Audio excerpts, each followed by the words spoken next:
Hello class, my name is Helen Vigil, and today we are going to be discussing the differences between centripetal force and centrifugal force.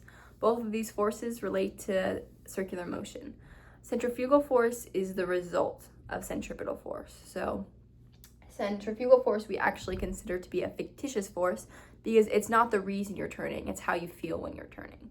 So centripetal force is a real force that pulls an object in towards the center of its circular path. I'm going to give you an example. So when I spin this highlighter around, there is tension in the string. That tension in the string creates centripetal force. It pulls the highlighter in towards the center of the circle, my hand, and that's why we have circular motion.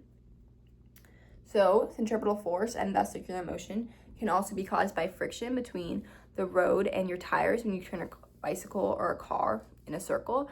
It can also be caused by gravity in space when two stars orbit each other and have centripetal force and circular motion. That can be due to gravity. So that's the reality of centripetal force. It creates circular motion. Centrifugal force is a fictitious force which, from a rotating perspective, appears to push an object away from the center of its circular path.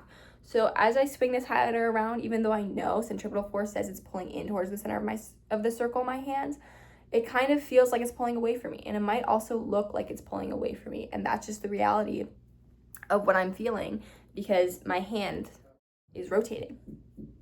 Next, we're going to do a little experiment talking more about it. A dancer feels like they are going to fall out of their turn in one direction or another when their body is not in proper alignment. A dancer can tell when they are turning without proper alignment because the outward pulling sensation of centrifugal force actually feels more powerful. Again, this is because their body is not stacked and holding tension properly. The actual amount of centripetal and thus centrifugal force is not necessarily changing. The dancer is just feeling it more or less due to their alignment. If a dancer is in proper alignment, the turn is more easily sustained because they are not feeling that centrifugal force. The real centripetal force and the centrifugal force a dancer feels when turning can actually be calculated given a specific dancer's mass, length of leg as radius, and average turning speed for velocity.